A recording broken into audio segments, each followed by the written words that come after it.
Hello. Hopefully this sounds okay. I'll have to check it um once once I go through the video. So a lot has happened and has transpired since um um transpired. A lot has happened since um this last winter. Some really good and some not so good. And the not so good parts are starting to outweigh the positive. The basically the way I see things and the way that I view things is that the proverbial bad parts are basically the parts that should not have either happened in the first place or basically should not happen at all. And quite honestly, I think that a lot of things have happened in general throughout my life that either chaos has thrown my way or just things have happened and just flown out, or things have happened in a way that I did not drive it or that I could have prevented, or things have happened because of X, Y, and Z.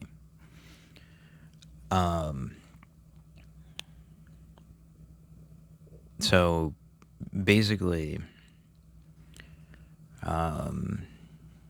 this video is going to be more or less very long, very drawn out, and stylized in the old school format of YouTube. And again, I'm not looking for, compensation for this, so it's not even gonna, it's just me, old me, when I started YouTube.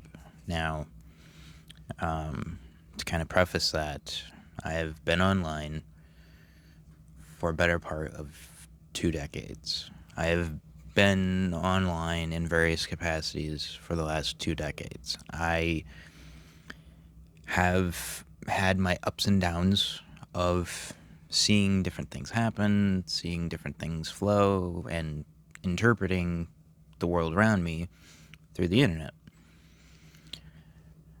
Only because at that point in my life, it was mostly more of like a social thing. It wasn't about, ooh, so-and-so up the road has internet, or so-and-so at school has access to a shiny new iPhone. It doesn't matter. The way I saw the internet was more of a tool. Okay, and not a tool as a derogatory name for another human being, but tool as in a sense of a chisel and hammer, a shovel, a sword, and a shield. I've noticed those things and have adapted accordingly. And so it is a wealth of knowledge. It is something that I've grown to and I've grown accustomed to, kind of sort of enjoying it, and enjoying it in such a way that, there are certain things that I watch on, again, this platform in particular. I pay for the content because I believe in the product. I believe in the fact that there are content creators out there that can do things that they feel inclined to do. They feel like they need to do something, then they do it.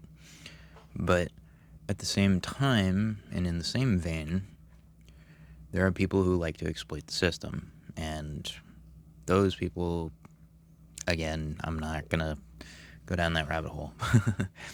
Again, that was old me. Old me used to do that, used to be really triggered about different things and whatnot. But I, to say the least, out of all of this,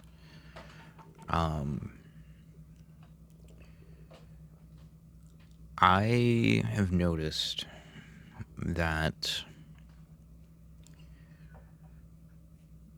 life itself has started to create this problem, if you will, this problem of an issue where things become an issue over time and not just a here and now type of situation.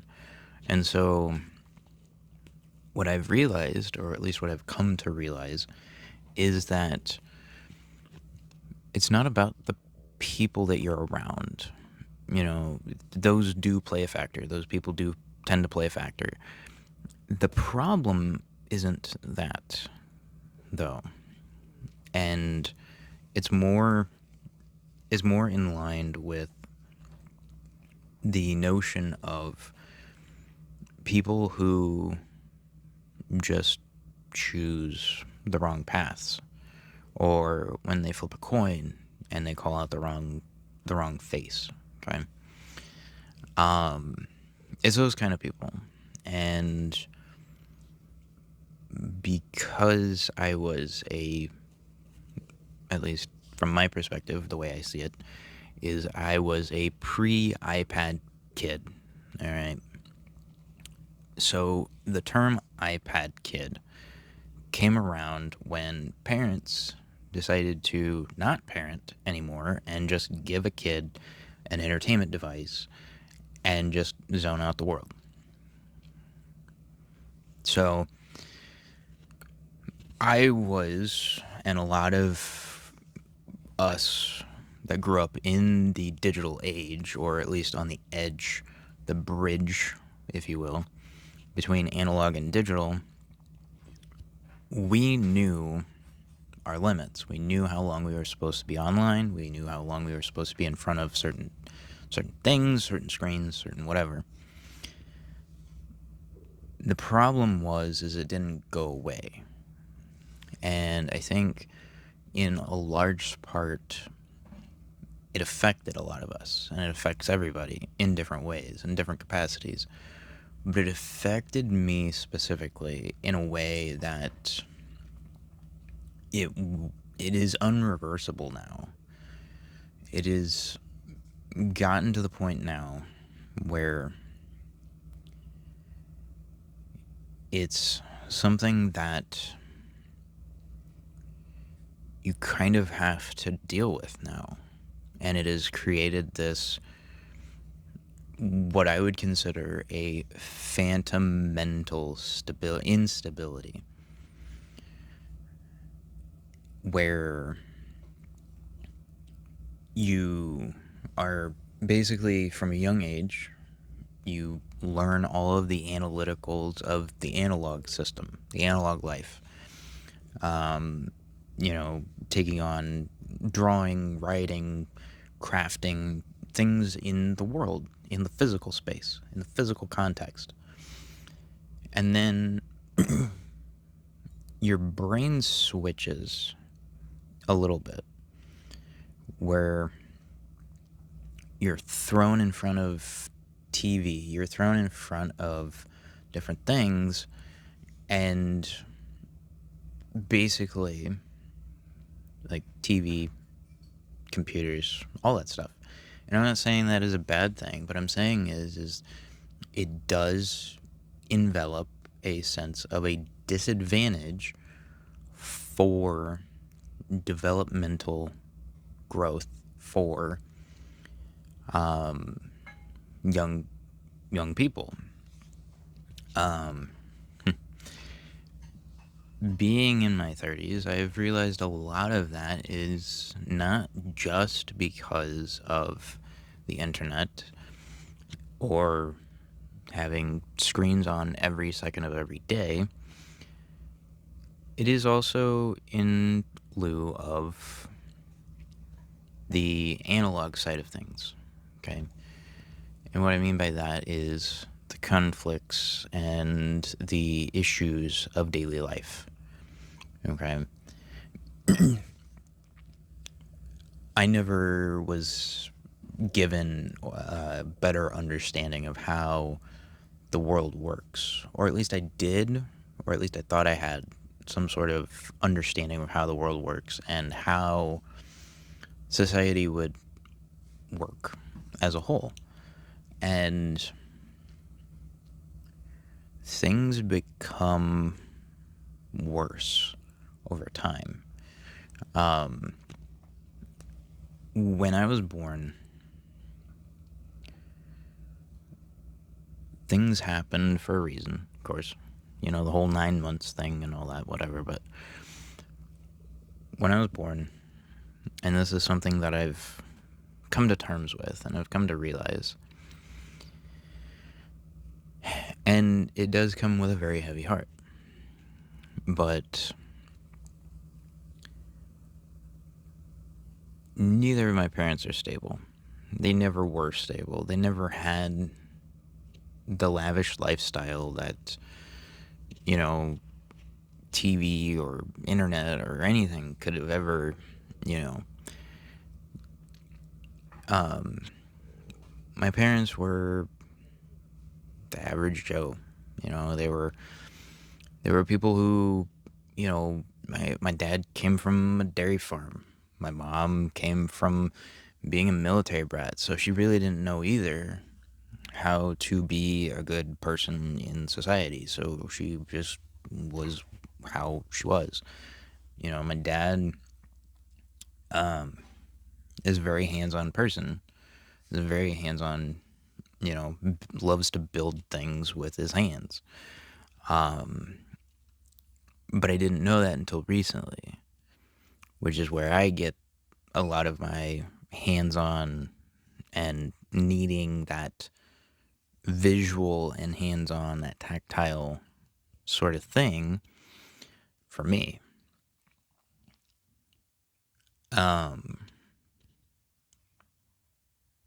And so I realized that, and again, I'm not saying that my parents are or any to blame on any of this, but my parents had some to do with it. I feel like not necessarily that they were unfit. It's just the fact that they didn't understand how to teach me with the same amount of love, respect, and care in the world that they did. Now, grant you, they were young. They were, you know, in their 20s when they had me, so it was whatever. But the thing I'm getting at is like children's development is so critical that people overlook it oftentimes. And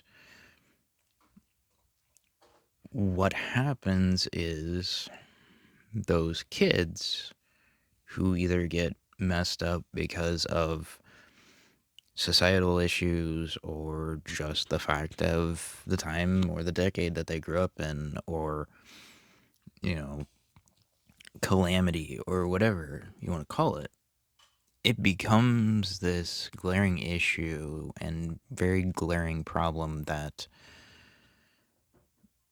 unfit parents or parents that just don't care about their kids throw to society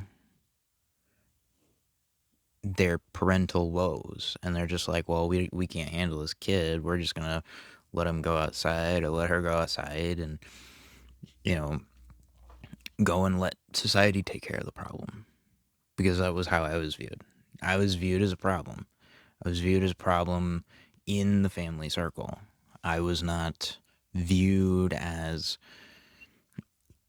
you know, for the first 4 years of my life, I was viewed as a kid that was very smart, very intelligent, very bright.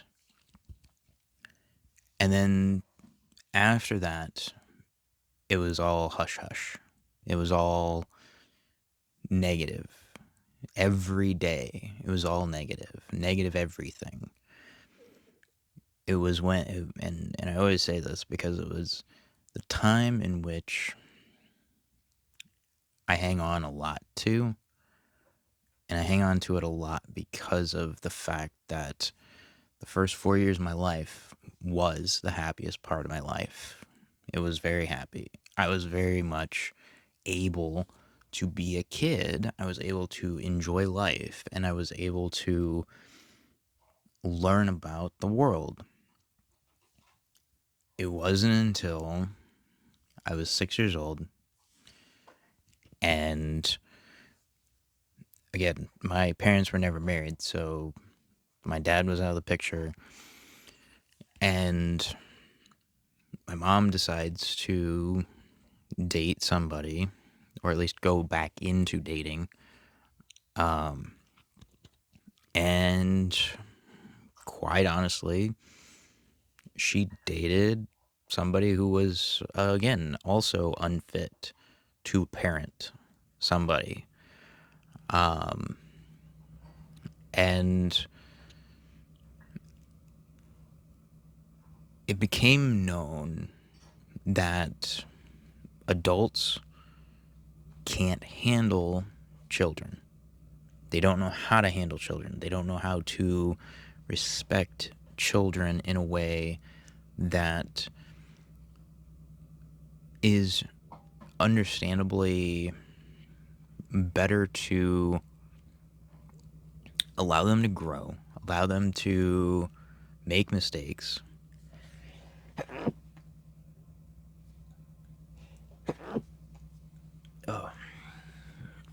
Allow them to push the boundaries of what they're able to do and what they're capable of doing, and try and explore and try and understand things. We'll get back to that in a minute. So, I was 6 years old. Okay. We've jumped 2 years, but I was 6 years old. I was having fun. I loved being a kid. It was great. I was hanging out with friends. I had friends at that point. And I try and do my homework because this is after school. Because I was like, you know what? I'm gonna, at some point, try and enjoy my life a little bit and, still be a kid.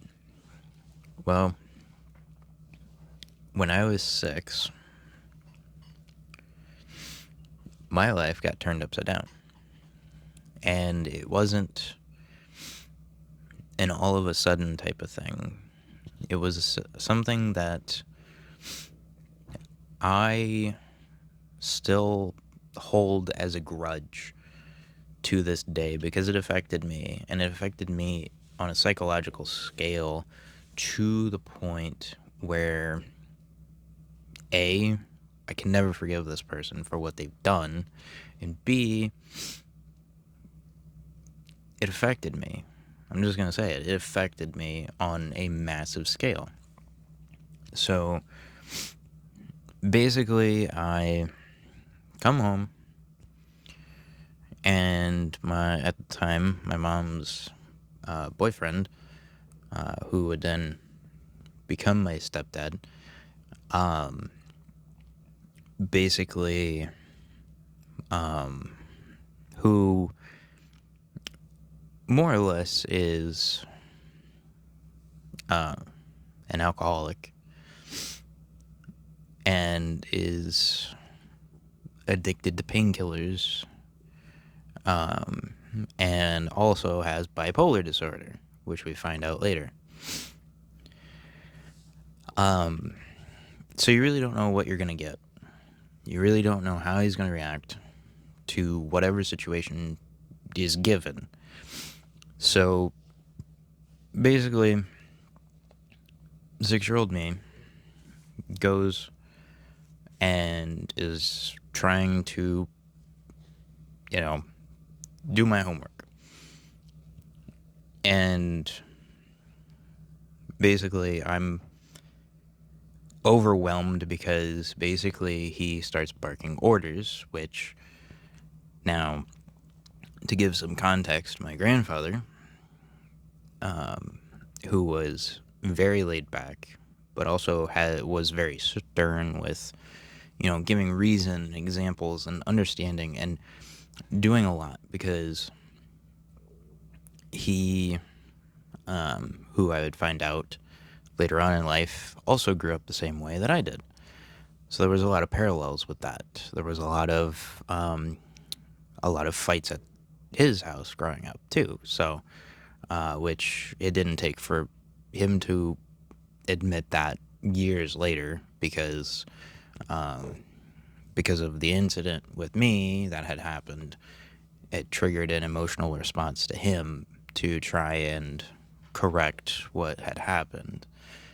And I feel like there was a sense that he actually felt bad at the fact that he wasn't able to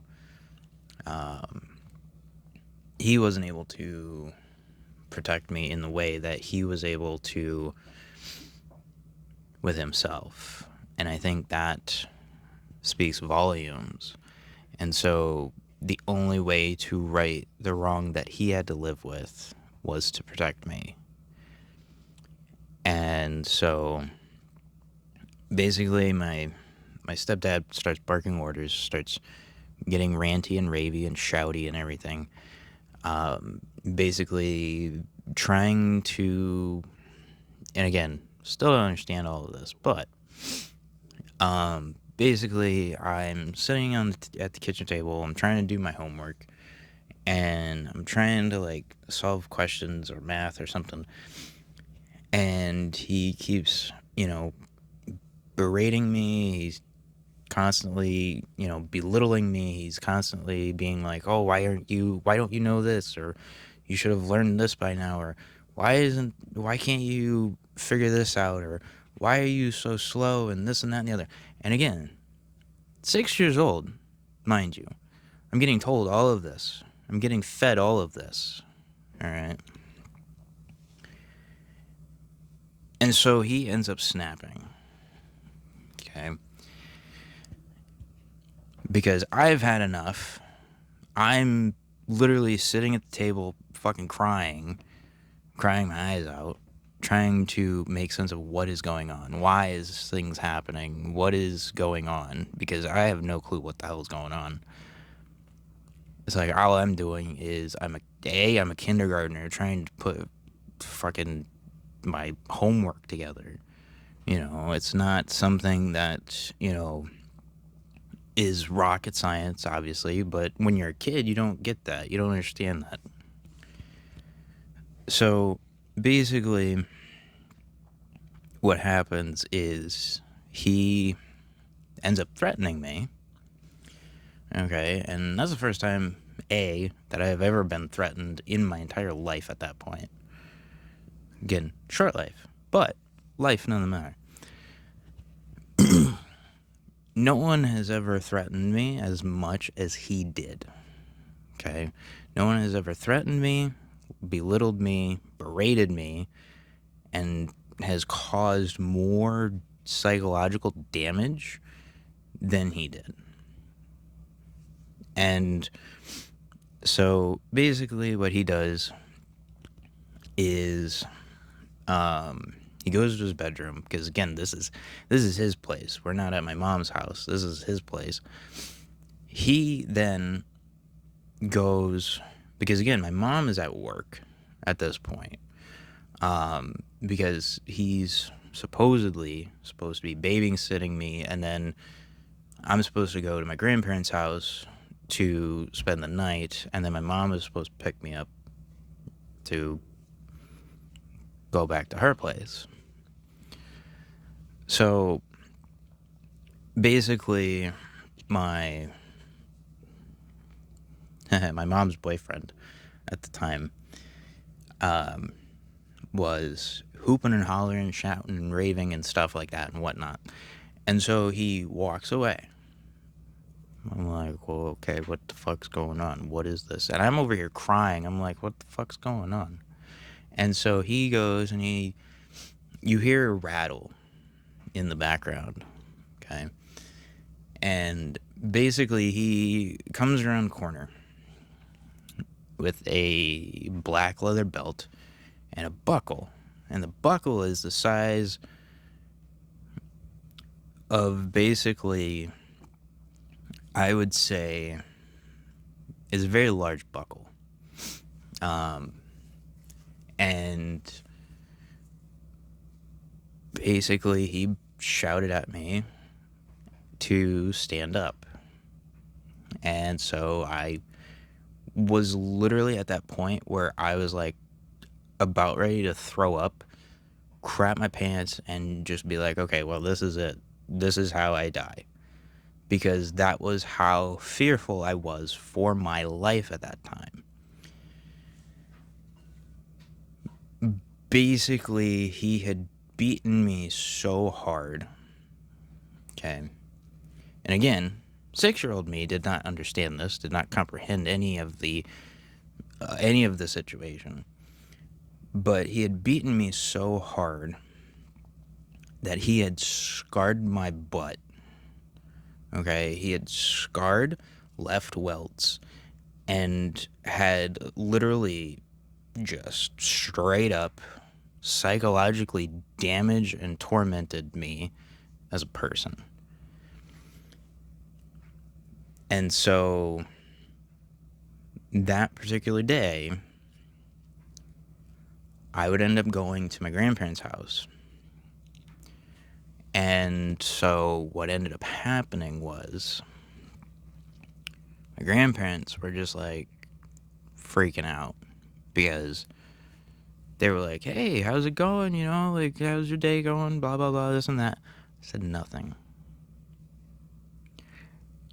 A happy kid, okay, for the last 6 years, all of a sudden, saying nothing.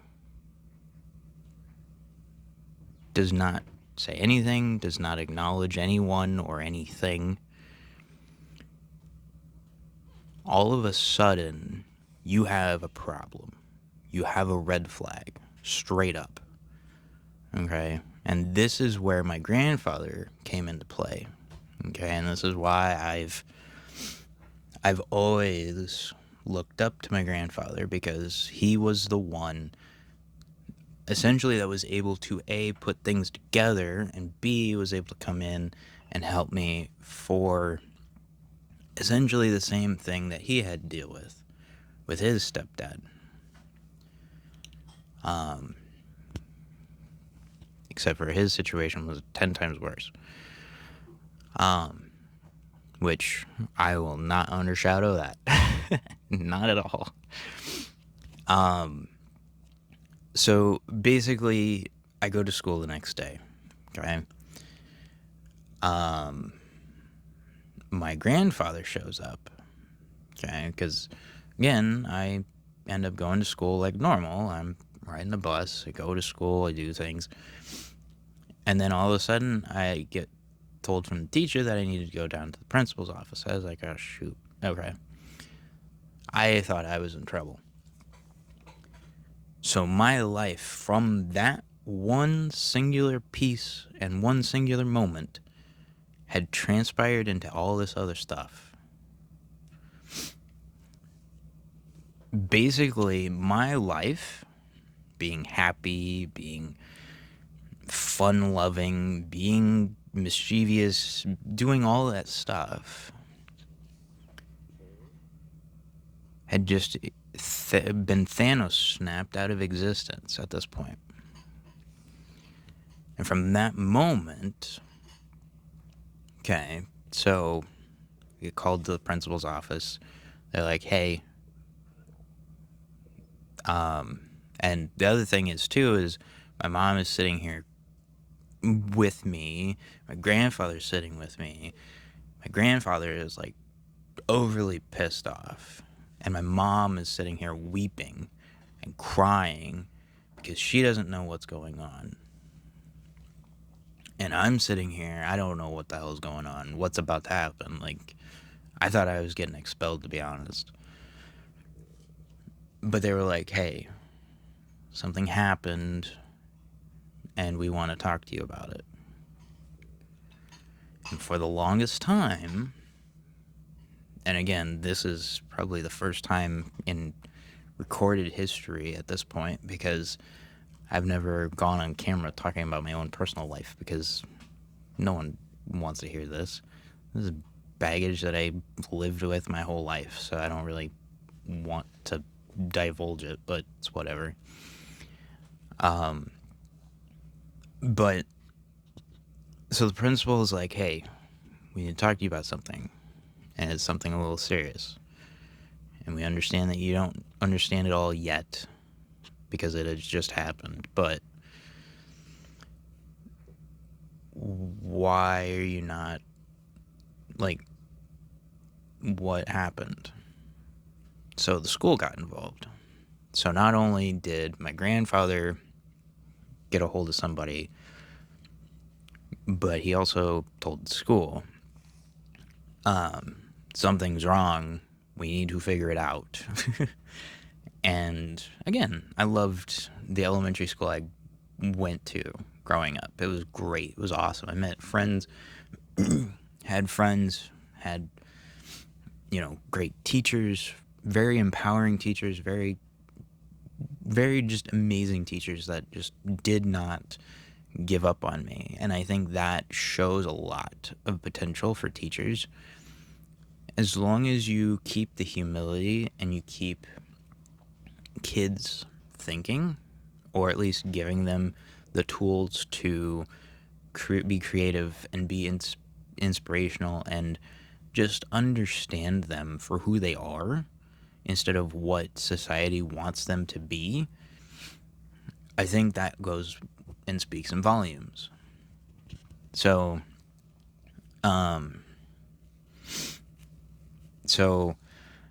I basically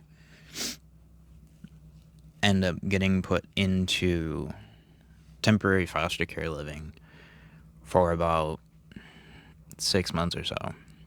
And I ended up going to the Bowen Center for individual counseling and family counseling, which, again, was very bizarre because it was not technically family, you know. So from the age of 6 to about the age of 8, my life had gone completely left. Just, life has left the chat or whatever. And so from about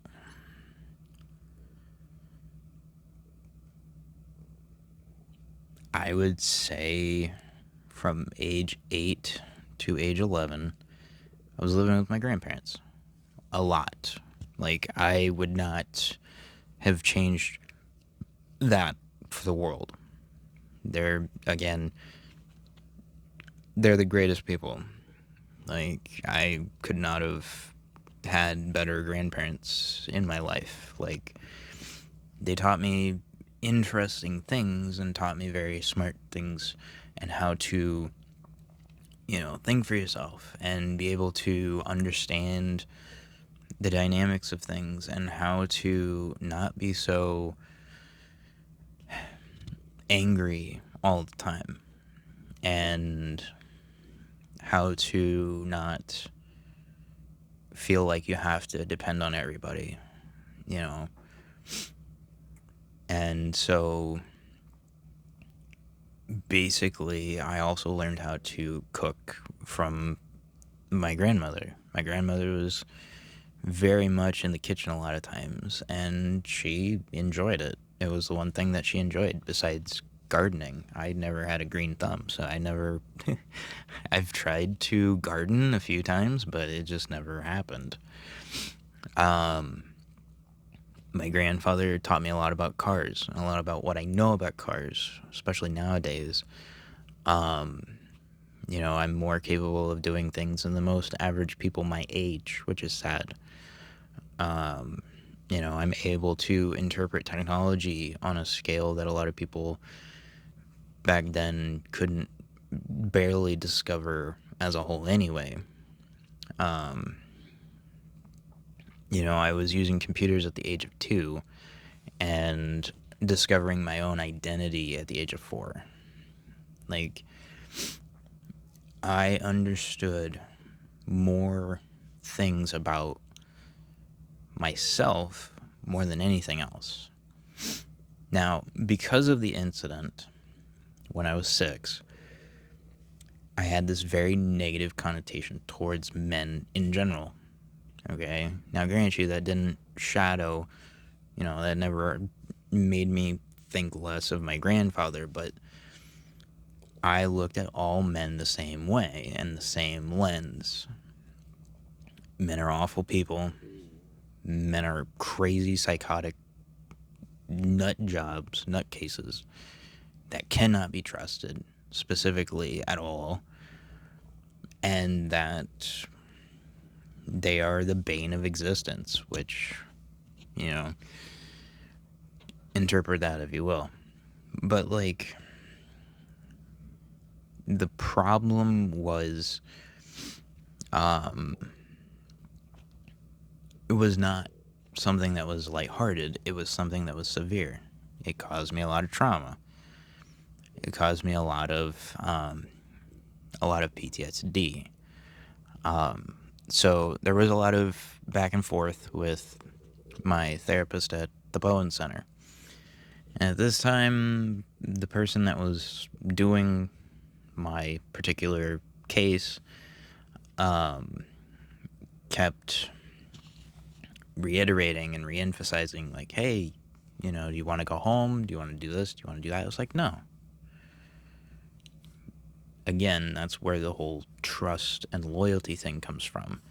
It's because this individual, and again, I'm not going to put him on blast either, but the individual who handled my case was very poor at his job, especially at the Bowen Center. My grandfather had threatened to sue the Bowen Center because of poor management, and the therapist was very poor, which he then told the lawyer that was handling my case that specifically as well, that he had written it down and gave it to the lawyer, and he's like, yeah, this is not good. So I had been in therapy for all of that time. So from the age of 6 to the age of 11. And again, every time I was around him, it just raised alarm bells. It was so uneasy. It was very unsettling. I did not care to be around him because I knew that, again, he was putting on a show for the therapist and also putting on a show for my mom, because he knew what he had done, and he knew that it wasn't easy to forgive himself for, but at the same time, I did not take his kind and polite words at heart or even as face value. And so the only problem is my mom ate it up like candy and drank it up like water. It was horrible. So after I had hit 11, my therapist was like, we can't really do anything else. We can't really do anything else. You're going to have to sign a paper that says that you're willing to go back. And I kept fighting it as much as I could. I I kept fighting and fighting and fighting and fighting it because I did not want to be a part of that and have that issue happen again, which it did. So my grandparents had taken me to the doctor one day because I was a kid. But again, I wasn't doing very well. I was a BC student, and especially when I was living with them, I was doing real well. I prided myself in how well I did. And then when I moved back in with my mom and now my stepdad, aka the abuser in this situation, the attacker, basically I had turned into this rebellious person, and I couldn't concentrate, I couldn't focus, I couldn't do anything because well, we'll get to that. Basically, I go to the doctor. The doctor checks me for if I have ADHD. And so I end up getting diagnosed with ADHD, I'd say at about 8 or 9, I want to say. Sounds about right. So I've got ADHD. I'm on what the ADHD world classifies as uppers and downers. I was on Adderall and I was on Zoloft at the same time. And so that was a big issue as well. Because at that point I couldn't even concentrate, let alone want to do anything. I just wanted to be by myself. Like I wanted to escape because I felt like I was being drugged. So I had already been abused, and I felt like I was being drugged out of my mind. So the only way to escape what had been happening was through music and through video games. And so video games was, quite honestly, my only out of the hellscape that I was living through at the time. And it helped a little bit. And so I ended up moving back in with my mom and my stepdad. And so my mom told me that basically she didn't have the money to put up for my medication. So I basically ended up having to take cold turkey on my ADHD medication. And she basically told me straight up, she was like, you're going to have to deal with it yourself. And so basically from 11 until recently, I had been unmedicated and also not necessarily diagnosed properly with the modern interpretation of ADHD. So basically my mom says, no more medication, you're on your own, cool, whatever. So this is where a lot of the other half, the second half of this comes into play. This is where the domestic violence comes in and the domestic abuse comes in. Because basically my stepdad tells me straight up, because we have a proverbial meeting in the living room and we talk about things, and we're just like, we talk about it, and they basically say, hey, Cool that you're coming back to live with us, but here's the thing. Here's the catch. Okay, because I knew that there was some sort of loophole that they were going to try and shove up my ass about things. And so basically what they said, and this is all coming from my stepdad. My mom had nothing to do with this. My stepdad said, hey, we know you're going to school, but when you're under our house and our rules, you're going to clean the house. Homework comes second. Don't even worry about your homework. You come in that door, you put your books down, you can relax for maybe 5 to 10 minutes, and then you do dishes, you do your laundry, you do this thing, you do that thing, and it became basically I was a live-in maid for them at 11.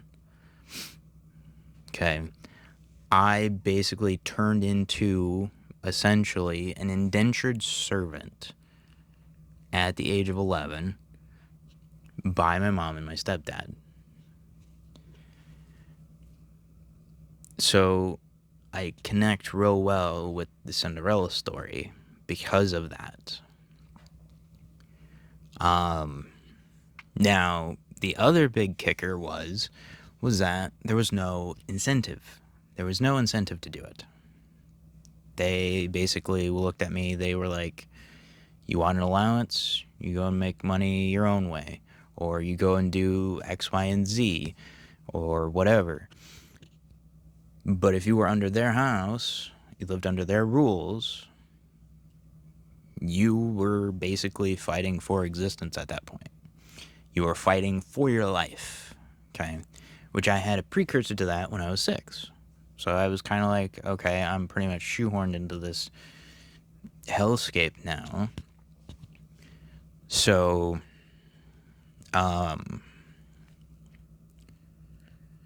so basically what ends up happening is I end up doing so poorly in school that only because of what had happened, as well as trying to maintain a house, that basically there was one day I came home from school and my stepdad sat down with me again, and I genuinely was not okay with this. Like, this is causing PTSD at this point. So my stepdad basically told me straight up to my face in very little words that if you don't do good in school, you're going to have to repeat the 5th grade. And so what ended up happening was he basically printed out somehow, because they had a computer, but they had dial-up. Everybody I knew had dial-up except for my friends. The school didn't have it. My friends didn't have it. For whatever reason, I was the only one that was dial-up, whatever. So basically, I'm like, okay. And so we sit there for 3.5 hours at the table, at the kitchen table, ignoring the fact that I have homework, because I'm so in shock that I don't even know what the hell to say at this point. And 2, the house itself isn't getting done. There's no food that's being made because I was the one that had to prep food and had to make food. So by the time the 3 hours are up, he goes and says, well, why isn't food made? It's like, okay, like, I was sitting here filling out this form, and he's like, that's no excuse. And so he sends me to bed with no food. Okay. So the next day, I go to school. My friends are like all talking about stuff and whatnot and everything, and I'm still in shock of what had happened through the last 6 to 8 years, and so my friends are just like, so how's it going? How's your day? It's like, I mean, I'm here. And that was a response that I had always given, and I still give to this day, because it's like, I'm just surviving, because that's how it is. That's how I am. That mental state of how you treat your kids is going to affect them on a massive level. And so basically, now the other thing too was, we went on vacation. Okay. Very little, but we went on vacation, or at least my stepdad's interpretation of a vacation. So this is where I enjoyed going outside and being outside and going camping. Even though that was not a true vacation for me. It was never a vacation. It was never something that basically I had ever felt any sense of joy or unplugging, if you will, from it, even though I've done it a couple of times since then. But it was always about him. It was always about how he needed to be and how his voice was the only voice that needed to be heard in the house. And so basically, I was the one that had to help put the tent up. I was the one that had to put together my own sleeping bag every morning. I was the one that ended up having to help tear down. I was the one that had to do all of it. I also ended up being the person that had to wash the dishes. And again, we went camping. That kind of, scratch your head. Why the hell is there dishes when you're outside? But basically, he found every single way to exploit me in such a way that it did not help mentally and psychologically. It did not help at all. So we did that. We went camping. So that was something. And then we also, he also got me into things. So his version of getting me to be sociable was to put me into things that either A, I was not interested in the first place, or B, made his ego overly inflated. So, but I was in baseball, I was in soccer, I was in basketball, I did all those things. But the problem was not the fact that I did not enjoy them. It was the fact that whenever I was in practice or whenever I was doing the actual events for Little League, it was always constantly berating me about, well, you're supposed to do it this way, you're not supposed to do it that way. Oh, well, you need to, when you throw a baseball, you're supposed to arc it a certain way. Or, oh, you got to throw it this way. Oh, you're supposed to catch, you need to catch it with this way. You need to do this. You need to have this. So from a very young age, I have been micromanaged to the nines, and it drives me nuts. It does. It genuinely does. It drives me up a freaking wall. And I can't stand people like that. Like, people who want to micromanage, I want to punch their face. I really do. I'm not a violent person, but if you're going to micromanage somebody, go do it on somebody else's dime, not on mine. And so basically, my stepdad showed me how to be the worst version of a human ever possible, to be honest. He also, sold his pills to different people within the trailer park that we lived in. Like, he did absolutely anything and everything you could think of that was negatively affected and impacted to me. Basically showing me how to be the worst person possible. So when I become a teenager, I start realizing that, my body is changing, but it's also changing not in the same way as everyone else's and all this stuff and whatever. And so I'm not okay. Mentally, I'm not okay. I'm really not okay. So, compounding all of the other stuff, my mind is also fixated on the fact of the whole puberty thing. So, that was fun. So, so basically, instead of, asking an adult how to do things like shave and all that, I ended up having to take it upon myself and teach myself how to shave. There was no person that wanted to essentially show me the proper way to do it. They were just like, here's a shaving kit, go have fun. If you cut yourself, so what? They didn't care. They genuinely did not care. They didn't. They just expected you to know how to do things. And it was not fun.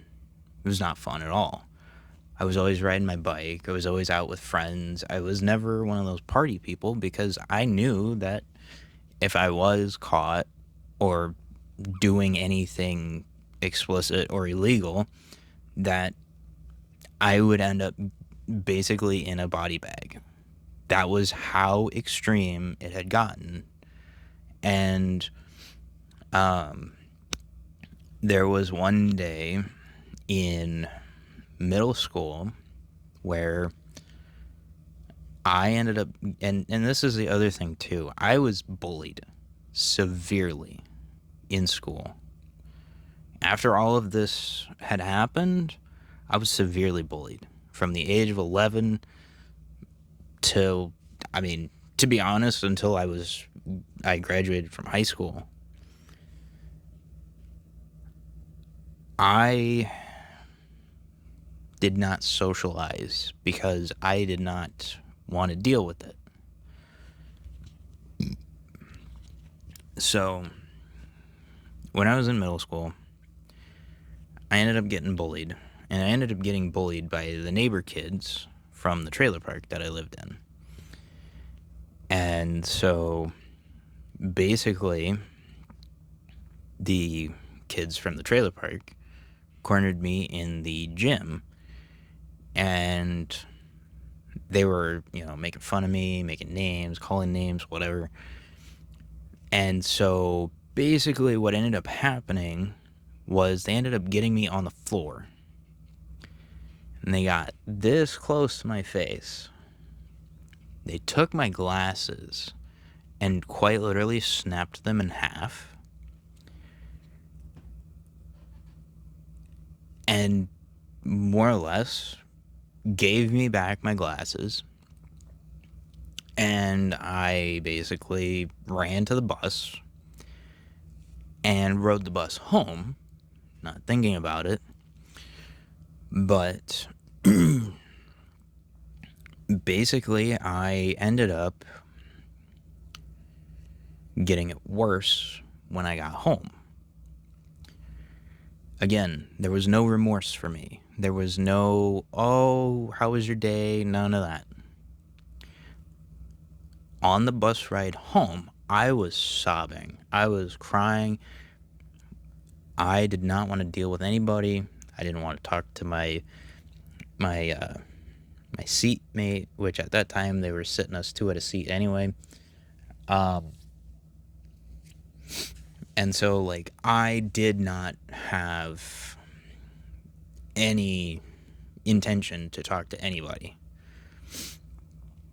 And so once I got home, I just ran home, and my stepdad even was starting in on me, and I ignored him too, and he hated it when I ignored him, but I did not want to talk to anybody.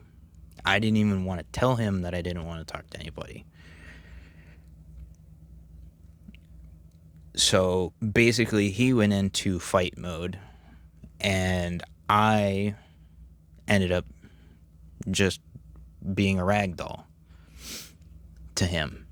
And so basically, he was just like, "What happened to your glasses? What's going on?" I didn't tell him because I knew that at that point that it was either life or death, because that was how it was. That was how it worked in that house.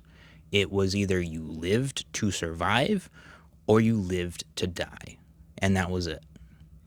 And so basically, I finally told him. And so, I just told him, I was like, hey, it was somebody at school. And he was like, he went down this whole rabbit hole of, well, you need to defend yourself. Why don't you defend yourself? And all this and that. And that's just like, I don't. Because of you. You're the one that I don't feel the need to defend myself. And he was like, well, put your hands up, defend yourself. And I was like, no, why?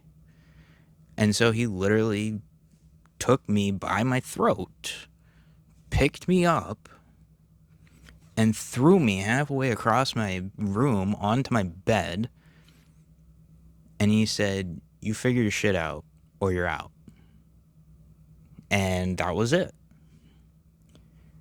And from that day forward, I did not talk to him. I didn't have any reason to talk to him. I didn't care to talk to him. And that was when, honestly, that was when I finally snapped and was like, you know what?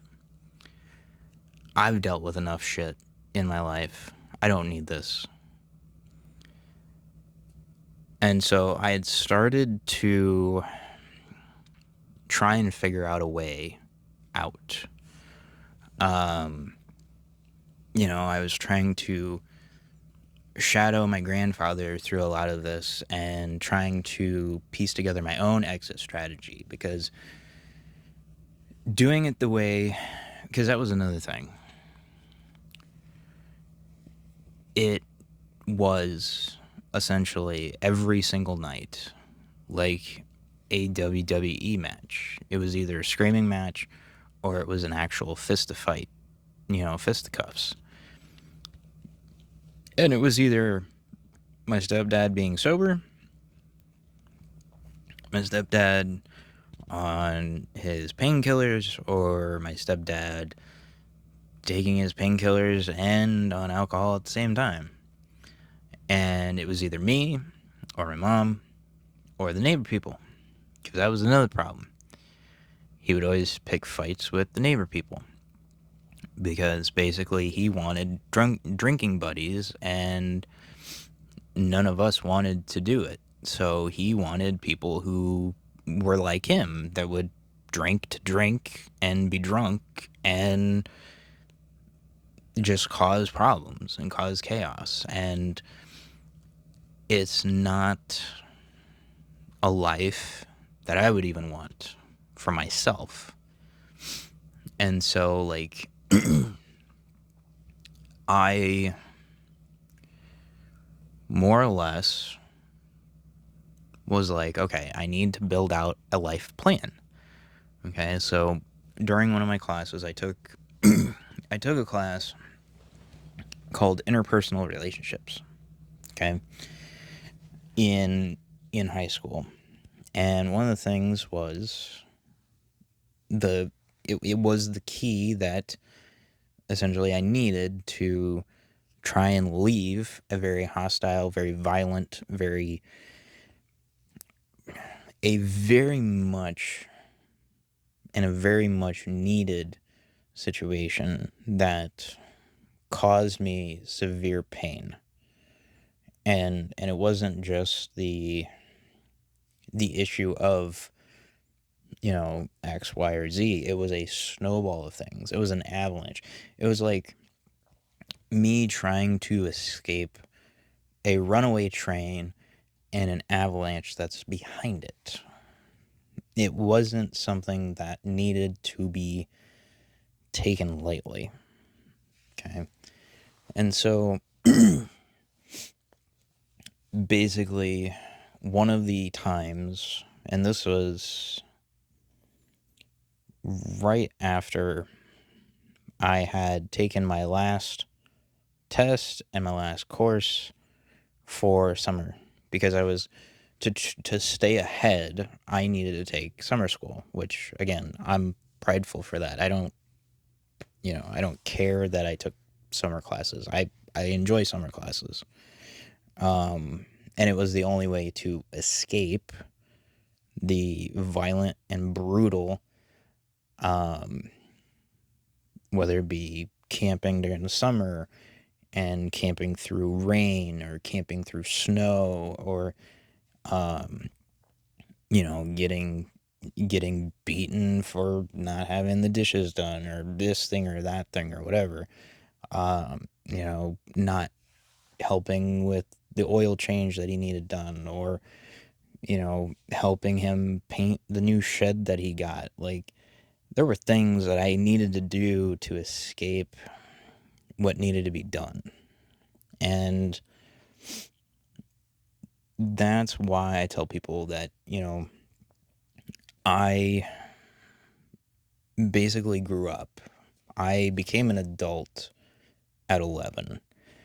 I could even say that I became an adult at 6, but the thing was is I did not know what was going on, let alone what had happened. So it became this issue where I was constantly fighting with myself to try and keep the peace versus just like getting and just moving away. Like, I wanted to move away, and I wanted to like be as far away as possible and just be left alone. Like, that was my only goal in life, was to be left alone and live my life. And it feels like it never has really truly happened yet, because it's just one of those things. It's like, that's why I always told people when I was like going through dating and whatnot in college. It's like, I want to have the person or a person that can challenge me on an intellectual level, because it shows progress on both ends. Because your partner can challenge you and you can reciprocate that challenge, but the thing is you can't always express things in a way that you want to, because it's just never gonna happen. And I've come to terms with that now, but only because I've been married and things have happened. But so when I was 17 and had got done with summer school, my stepdad kind of came down on us, and basically my mom, in her ways, again, and I've seen this from the outside, but my mom, I feel like, has turned into a person who has dealt with signs of oh crap, what is that word called? I can't even remember what the heck the word is called. Basically, where your abuser or your attacker ends up um, you distance yourself from the conflict of the situation, and then like basically you end up um, getting not necessarily brainwashed, but basically they snap out of their rage and they go and they say, "Oh, sorry, this and that and the other," and so basically that's where my mom is mentally and psychologically, and so but I also have that in a way where I kind of basically just was this person that was lugged around, and I didn't think much of it until I was much older. But we would always go to my grandparents' house for safety and protection and everything, because my grandfather was packing heat. Like, he did not take no from nobody. So basically my mom gave me the ultimatum finally of, if you don't want to come back, I understand. And so my mom graciously figured it out finally after all of these years that I was miserable. I was miserable in living where I was. And she had finally put things together that, I'm an adult now and this and that and the other. And so basically she had told me, she was like, you can stay here if you want. You can go find your own place. Doesn't matter to me. But I'm going to go back and live with your stepdad still. And I was like, okay, cool. More power to you, you know? And so basically my mom went back to live with him for another few years. And then basically I ended up graduating from high school because of summer school. It was the only way I was able to graduate on time. So, but basically I graduated and I had not looked back, but I did take the initiative to then go to college. I took college classes for, I don't know, 4 or 5 years, and then basically my life had finally calmed down to a point where I was able to figure my stuff out of where I wanted to go and what I wanted to do and how I wanted to evolve even further. Because at that point, it was either I was going to die before I turned 18, or honestly, I was going to move out by 16 and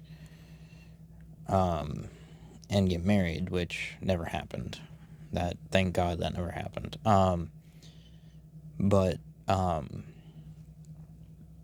basically, I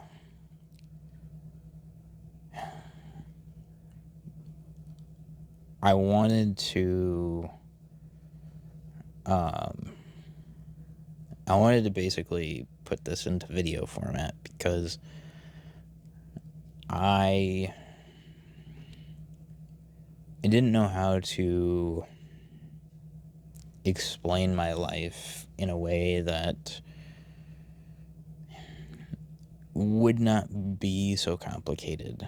And I think that a lot of people come from very humble beginnings, and a lot of people come from places of, despair and very deep-seated hatred for a lot of reasons. And a lot of people come from, issues, and, and it's not to shadow the fact that I just You know, I don't know.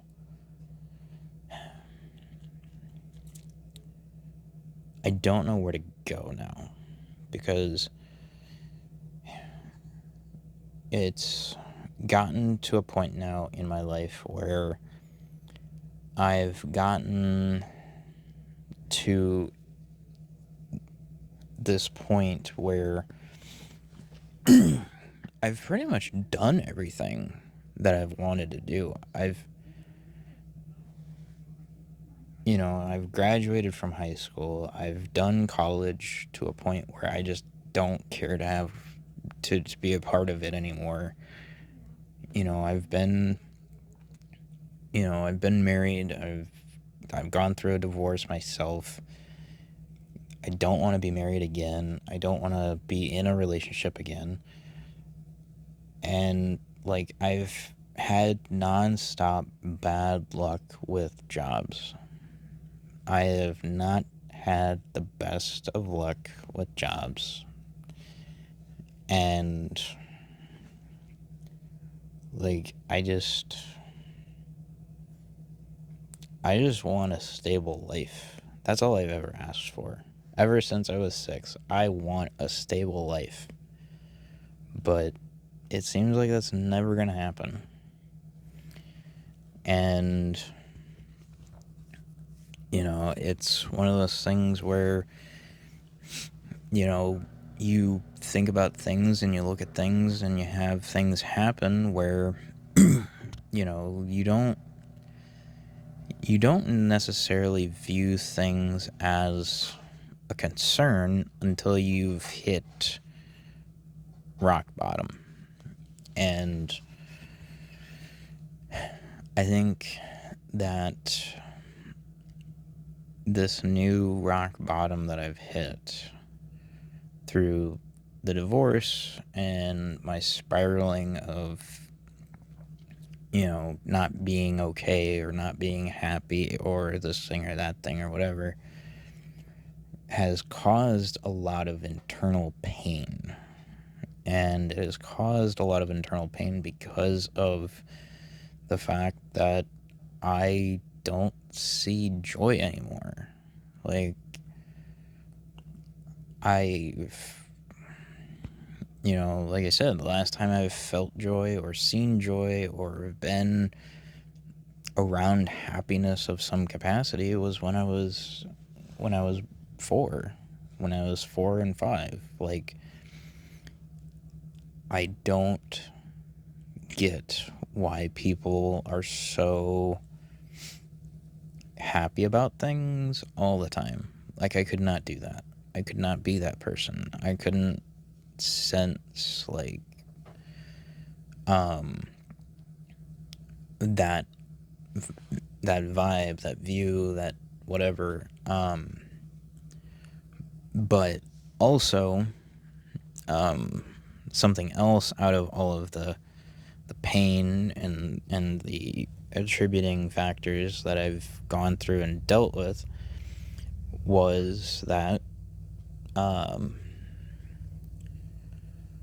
one of the things that my stepdad really enforced and instilled in me was to enunciate, to speak clearly, and to have a clear thought. Well, that never happens because I do have clear thoughts, but there's nobody around to hear them. I always talk to people in a certain way or a certain vibe or whatever.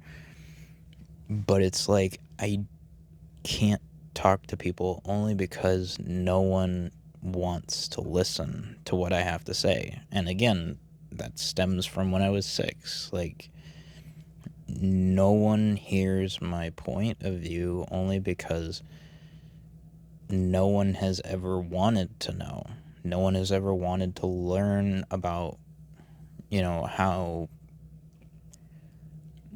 who I am, or what I am, or how I am, or how I want to speak to people, or who my demographic of a particular person is. Like, nobody has like truly asked me like or no one has, you know, wanted to understand me more. Like, there's nobody on this planet that wants to understand me. And the only person that I can trust, because that's another thing, I have trust and loyalty as a package deal.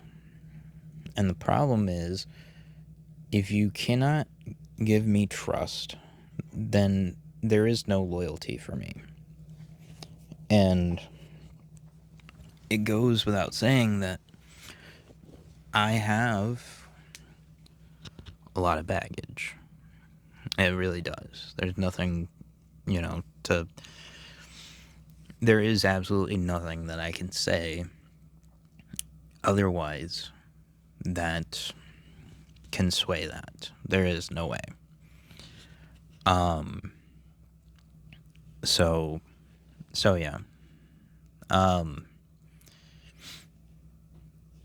So basically, another thing too is, you know, the way I eat. A lot of people are very concerned about the way I eat. Well, that also stems from my stepdad.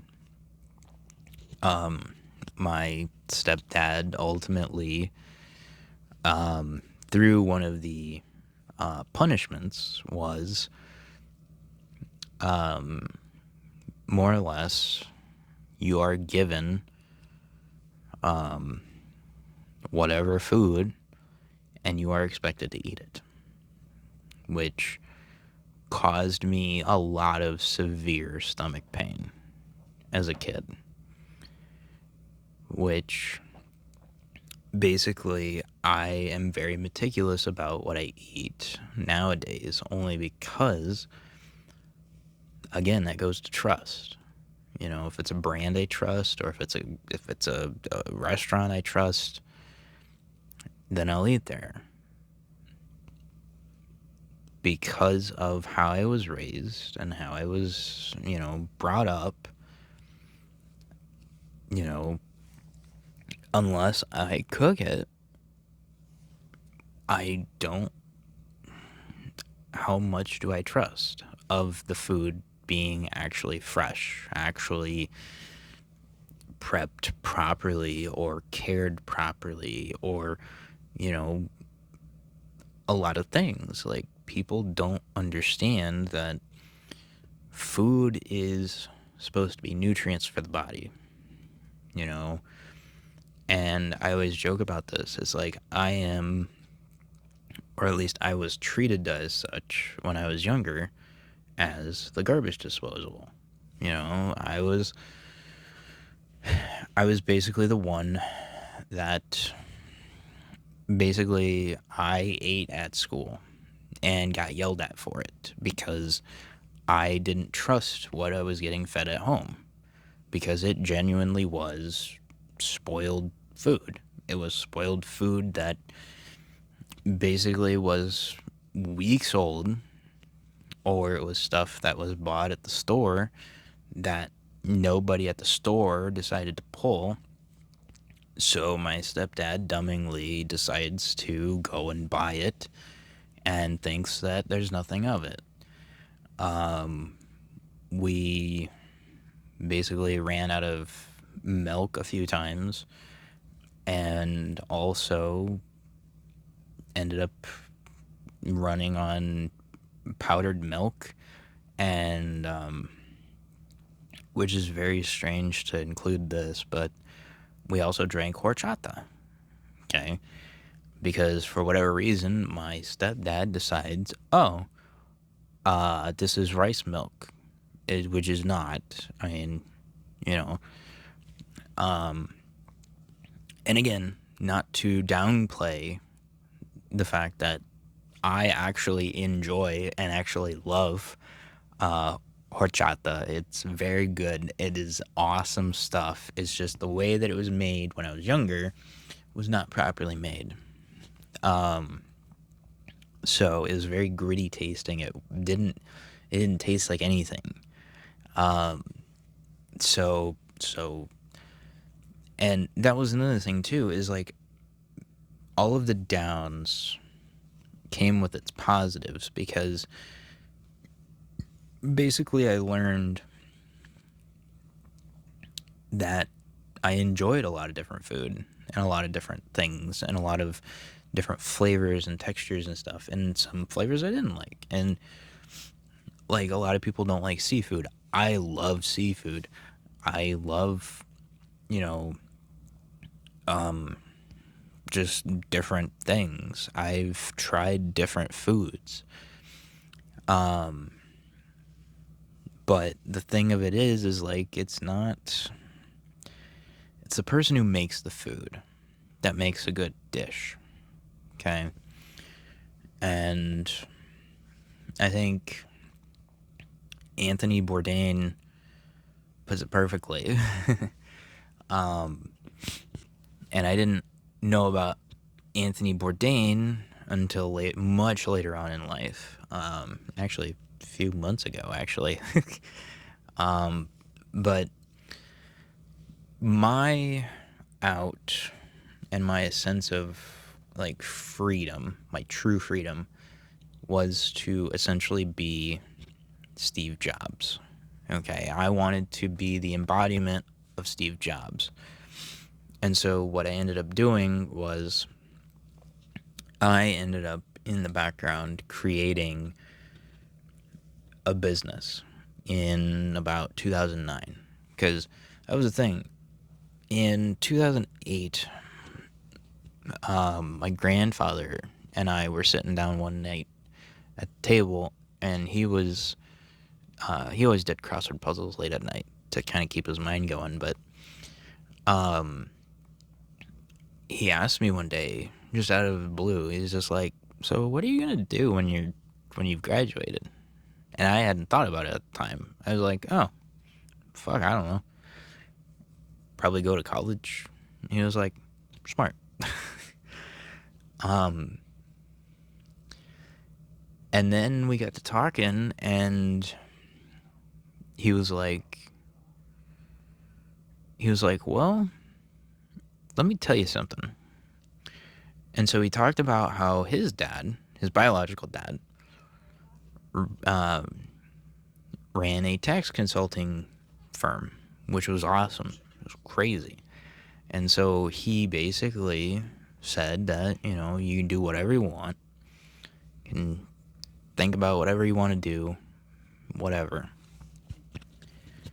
And that sparked the inspiration for finally me doing my own thing. And, I own my own business. It's not much, but it's something that I can fall back on if I need to. And it's because of that conversation, and it's because of the business thinkers in my family. My cousin's husband runs a business. I have another relative that runs their own business. My uncle ran his own X-ray thing for a while. Like, and going all the way back to through the bloodline, through the genealogy, and finding out also that this is correct and accurate, that one of my ancestors was a cobbler. They mend shoes, basically. The fancy term is a cobbler. So there's people who make shoes. And I was like, okay, so maybe it's not all flashy lights, $1 billion, ching ching, this and that and the other. It was actually a way to survive. And it was a way that my family has been able to survive all these years, as not just because of the army, but they create their own thing. So that's where my business, Unicon Ventures, comes into play. And it shows that my family is very smart, is very wise, very sciencey. With me, it's very technology driven, as well as great communicators. We are a bunch of very well off, well smart communicators. We love to talk as the time is scrolling by. But it goes to show that things are the way they are because of nothing. I wanted to make this. I wanted to make this because the last 10 years I have been missing people and missing things. And the only reason I say that is because my grandparents have been gone for 10 years. As of November, they will have been gone for 10 years.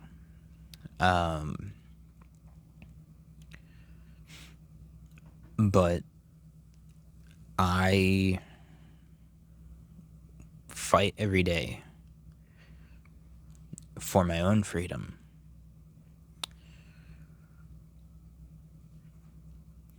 Because I don't have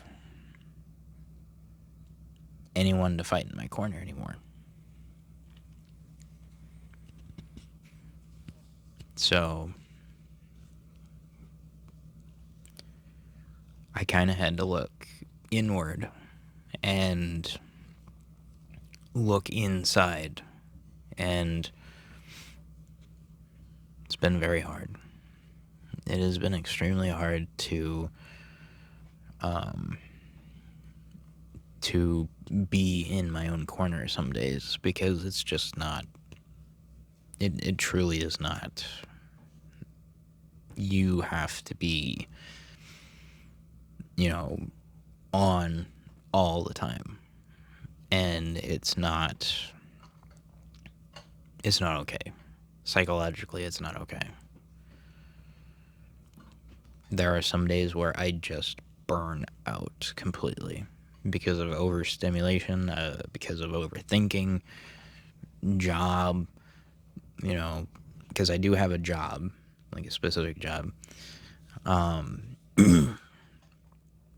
And like just the world. The world is a very, like I said, what the heck?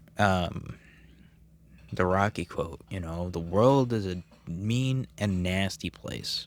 If you let it, it will beat you to your knees. If you let it, you just gotta keep taking the punches and keep moving forward.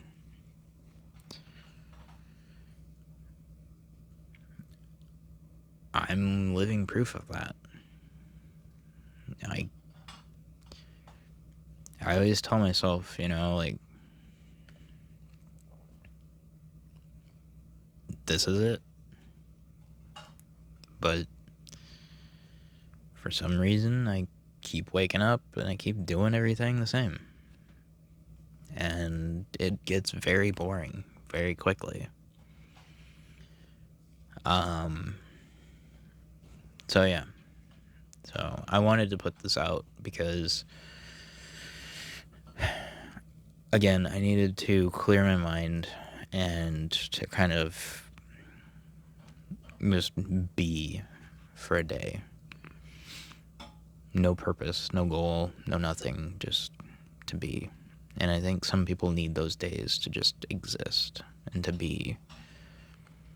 Because if you're constantly doing the same thing every day, it's going to drive you nuts. And it's going to drive you nuts to the point where you're just not going to do things very safely anymore. And so, like, So, yeah. I don't know how to end this.